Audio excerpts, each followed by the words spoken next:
Hello दोस्तों, जीवन में दुख है, दुख कैसे खत्म होगा, इसका जवाब आज हम लोग वेदों के माध्यम से ढूंढेंगे। इस वीडियो में मैं आप लोगों को बताऊंगा।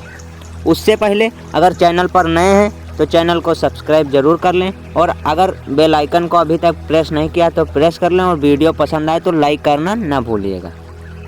तो आइए एक कहानी से समझते हैं कि जीवन में दुखों का कैसे सामना किया जाए।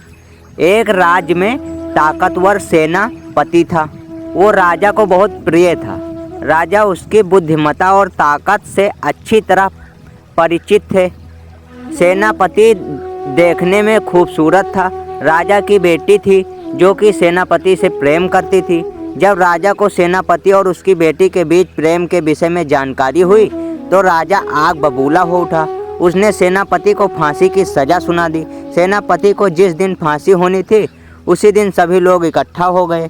सेनापति फांसी के तख्ते पर खड़ा होकर रोने लगा। जब रोने लगा तब राजा ने कहा, जहाँ तक मैं तुम्हें जानता हूँ तुम निडर हो और राज्य में कई युद्ध तुम्हारी वजह से मैं जीता हूँ। ऐसा राजा ने सेनापति से कहा। फिर मौत से तुम्हें इतना डर? सेनापति ने कहा, मैं आपके घोड़े को देखकर रो रहा हूँ। राजा ने कहा, मेरे घोड़े को देखकर रो रहे हो, भला क्यों? सेनापति ने कहा, असल में कुछ समय पहले मैंने एक घोड़े के विषय में पढ़ा था कि एक विशेष तरह के घोड़े को उड़ना सिखाया जा सकता है।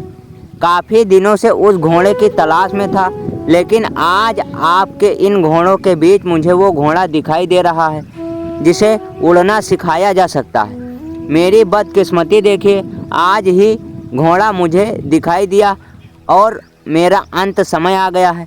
ये सुनकर राजा के मन में लालच जाग उठा। राजा ने सोचा, अगर सच में उड़ने वाला घोड़ा बन जाए तो पृथ्वी पर मेरी अलग पहचान होगी। दुनिया में मैं एकमात्र ऐसा राजा बन जाऊंगा जिसके पास उड़ने वाला घोड़ा होगा। राजा ने सेनापति से कहा, तुम्हारी फांसी की सज़ा टाली जा सकती है अगर तुम इसे उड़ने वाला घोड़ा बना दो, लेकिन तुम्हें ऐसा करने में कितना समय लगेगा? और तुम ये झूठ तो नहीं कह रहे हो ना? सेनापति ने कहा, मुझे 1 साल का समय लगेगा, तब घोड़े की ट्रेनिंग पूरी होगी। और मैं आपसे झूठ कैसे कह सकता हूँ राजन? मैं इसी महल में आपकी नज़रों के सामने ही रहूँगा। राजा ने कहा, ठीक है, यदि तुमने उड़ने वाला घोड़ा बना दिया तो तुम्हारी सज़ा भी माफ़ कर देंगे। इसके बाद सेनापति को आज़ाद कर दिया। सेनापति ने घर जाकर अपनी माँ को सारी बात बताई और कहा, माँ, मैंने अपनी जान बचाने के लिए राजा से झूठ कह दिया। ये सुन माँ रोते हुए बोली, पागल, 1 साल बहुत कम समय होता है। अब तू हर रोज़ यही सोच कर मरेगा कि मेरे दिन नज़दीक हैं। सेनापति ने कहा, माँ, मैंने सुना था कि कल क्या होने वाला है, इसका अंदाज़ा कोई भी नहीं लगा सकता, और हमारे द्वारा लगाए गए अंदाज़ा 100 में से 99 मौके पर गलत ही होते हैं। अब आगे उस परमात्मा की इच्छा। 1 साल होने से पहले ही युद्ध में राजा की मौत हो गई और बीमारी की वजह से घोड़े की मौत हो गई, और सेनापति को कुछ नहीं हुआ। राजा की बेटी ने विवाह कर वो खुशी से रहने लगा। वेद क्या कहते हैं? उदाहरण, आज किसी बच्चे का जन्म हुआ है और आज ही मौत हो गई तो हम सीधे ही गुस्से में ईश्वर से सवाल करेंगे, इतने छोटे बच्चे ने क्या पाप किया था जो उसे छीन लिया? ये कैसी व्यवस्था है तुम्हारी?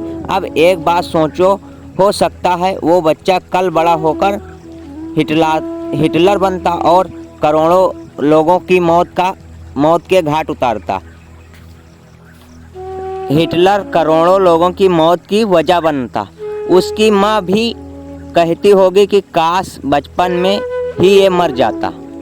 सोचो, आपके बारे में एक पूरी किताब लिखी हुई है। पृष्ठ नंबर 50 पर लिखा है कि आप ज़िंदगी में 20 बार फेल होंगे। किताब में पृष्ठ नंबर 50 आपको फाड़ कर दे दिया गया।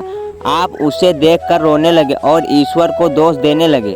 अपने बारे में पूरी किताब पढ़ी ही नहीं तो फिर आप कैसे अपनी पूरी ज़िंदगी का अंदाज़ा लगा सकते हैं। पूरी किताब पढ़ने के बाद ही आपको पता चलेगा कि आपकी किस्मत में क्या लिखा है। इसलिए पहले ही अंदाज़ा किसी चीज़ का न लगाएं।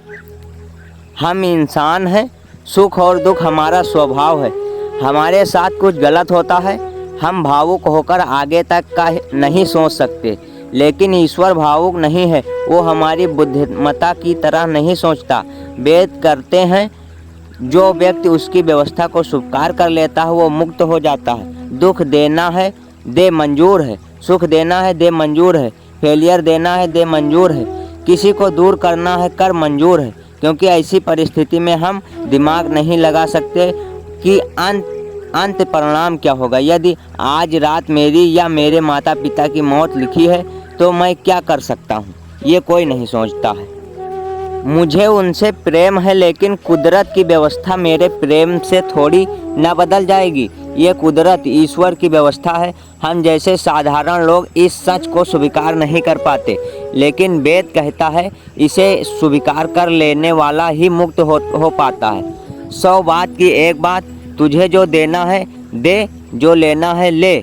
मैं अपनी तरफ से प्रयास करूंगा, बाकी तेरी इच्छा। इस विचारधारा से जीने वाला व्यक्ति कभी दुखी नहीं हो सकता।